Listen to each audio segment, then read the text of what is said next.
দেখেন ভাই, সিরিয়াসলি বলতেছি, ভিডিওটা দেখার পরে আপনি হাসতে বাধ্য হবেন। আর আপনার যদি সাদিয়া নামে কোনো গার্লফ্রেন্ড থাকে অবশ্যই তাকে মেনশন করতে ভুলবেন না যেন। আপনার গার্লফ্রেন্ডের নাম্বারটা একটু আমাকে দেন, আমি একটা কল করি, দেখি আমি তাকে ইমপ্রেস করতে পারি কিনা। ওকে। আপনি হচ্ছে গিয়ে কিছু হিন্টস দেন আপনার গার্লফ্রেন্ড সম্পর্কে। আমার গার্লফ্রেন্ডের নাম সাদিয়া, ওর বাসা ফরিদপুরে। নাম্বার। হ্যালো, আসসালামু আলাইকুম। ওয়ালাইকুম আসসালাম। কে আপনি? সাদিয়া বলছেন? জি। আমাকে আপনি চিনবেন না, আমি আর কি আপনাকে অনেকদিন ধরে ফেসবুকে ফলো করি। কেন কল করেছেন? আপনার পরিচয় কি? অ্যাকচুয়ালি আমার নাম হচ্ছে মাহিন। তো আপনি আমাকে চিনবেন না, পরিচয় দিয়েও লাভ নেই। আপনি দেখতে যেরকমটা সুন্দর, আজকে কল করার পর মনে হলো আপনার বয়সটাও এরকম সুন্দর। মানে আপনি সব দিক দিয়ে পারফেক্ট। মানে একটা মানুষ এত সুন্দর কিভাবে হয়, মানে আমি আর কি কল্পনা করেও পারতেছি না। ধন্যবাদ আপনাকে। আর কিছু বলবেন? আমি আবার অপরিচিত কারোর সাথে কথা বলি। দেখেন, পৃথিবীর প্রত্যেকটা জিনিসই কিন্তু হঠাৎ করে হয়। আপনি যে আজকে অপরিচিত বললেন, কালকে পরিচিত হতেও পারে। এখন পরিচিত হতে তার ক্ষতি নেই, তাই না? অবশ্যই। কথা আমি ক্লিয়ারলি শুনতে পাই না, আবার একটু বলবেন? শুনতে পাচ্ছেন না? হ্যাঁ, এখন শুনতে পাচ্ছি। মানে আপনার কথা শুধু আমার কানে না, আমার মনেও পৌঁছে যাচ্ছে। আপনি বলেন। আপনি অনেক ভালো ফ্লার্ট করতে পারেন। আমি কোনো ফ্লার্ট করতেছি না, আমি আসলে সত্যি মানে সত্যি কথাই বলতেছি। ধন্যবাদ। আপনি কোথায় থাকেন? আসলে ছোটবেলা থেকে আমি অনেক জায়গায় থেকেছি, কখনো ঢাকা, কখনো খুলনা, যশোর, মাদারীপুর। বাট এগুলো সবকিছু না টেম্পোরারি ছিল। আমি এখন বর্তমানে পার্মানেন্ট ভাবে নতুন একটা জায়গায় থাকতে যাচ্ছি। জি, সেই জায়গাটা কোথায়? আপনার মনে একটু জায়গা হবে? না, আপাতত নেই। অপরিচিত কাউকে জায়গা দিতে চাচ্ছি। অপরিচিত বলতে আমরা চাইলে কিন্তু পরিচিত হতে পারি। আপনি চাইলে আমরা কথা বলতে পারি, দরকার ভিডিও কল অথবা মিটও করতে পারি। কিন্তু আমি তো আপনাকে দেখিনি, আপনি আমাকে দেখেছেন। রাতের দিকে তাহলে আমরা ভিডিও কলে আসি। আচ্ছা, আপনি তখন আমাকে হোয়াটসঅ্যাপে আপনার ছবি সেন্ড করেন। ও আচ্ছা। যদি মনে হয় যে না, কথা বলা যায় বা ভালো লাগে, তাহলে আমি আপনার সাথে কন্টিনিউ করবো, সমস্যা নেই। তা আপনি কোন ধরনের ফটো দেখতে যাচ্ছেন? আপনার কিছু ওয়াও টাইপের ছবি দিন, যেগুলো দেখে আমার ভালো লাগবে। আচ্ছা ঠিক আছে, আমি আপনাকে কিছু আমার সত্য সত্য পিক পাঠিয়ে। তার বাচ্চা সুন্দর সুন্দর কেন হঠাৎ পিক দিয়ে দিই। কে? আমি তুষার। আমি ফোন দিলে তোর ভাই আছে, তোমার এই ব্যস্ততা সে ব্যস্ততা। ভাই রে, সময়ের সাথে শুধু মোবাইলে আপডেট হয় না, কিছু কিছু মেয়েও আপডেট হয়। আর এটা কেমনে কি অবশ্যই কমেন্ট সেকশনে জানিয়ে যে। हाय हाय इतना सुकून।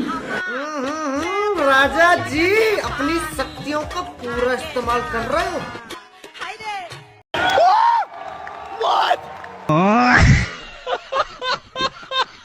শাকিব খানের সঙ্গে আমি কাজ করতে চাই, তাতে যদি আমার বাচ্চার মা হওয়া লাগে হবে সমস্যা কি? আচ্ছা, হ্যাঁ আমি প্রস্তুত। আরে আপা, তোমার কি মনে হয় শাকিব খান তোমাকে খাবে? সে তো এখন আপেল খাচ্ছে, তোমার মতন আলুর দিকে কেন নজর দিবে? समझ रहे हो? ভাইয়া যাই বলেন, ভিডিওটি দেখার পরে আপনি হার্ট ফেলও করতে পারেন। মানে আমার লাভ লস বলে কোনো কিছু নাই, শালা আমার লাইফটাই লস। আপুকে প্রথম কোথায় দেখেছেন? আসলে এটা কিভাবে বলি, আমাদের আসলে রিলেশনটাই হচ্ছে রং নাম্বার দিয়ে। এইবার ঈদের সালামি এক্সপেকটেশন কত ভাইয়া থেকে? আমার যা আছে সবই তোর।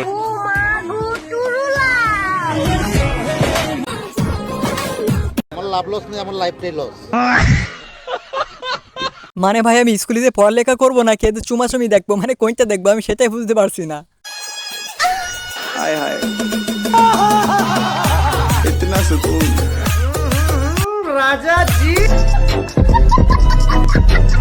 আর যাই বলেন, বিয়ে করার একটা শখ জাগছিল, কিন্তু ভিডিওটা দেখার পরে আমার শখ মিটে গেছে ভাই।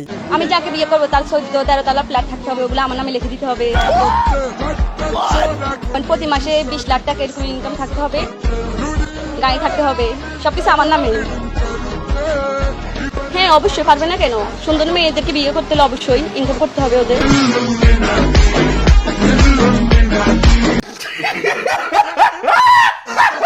মেয়েদের বুকের মাঝে কি থাকে?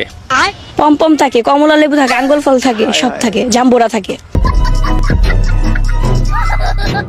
বিশ্বাস করেন ভাই, জীবনে ফার্স্ট টাইম দেখলাম কিভাবে প্লেনে চাকায় হাওয়া দিতে হয়। আর যাই হোক, ক্যাপ্টেনের তো সাইকেল গ্যারেজের কোনো কালেই মিস্ত্রি ছিল। भाई यहाँ पे क्या हो रहा है? भाई यहाँ पे क्या हो रहा भाई?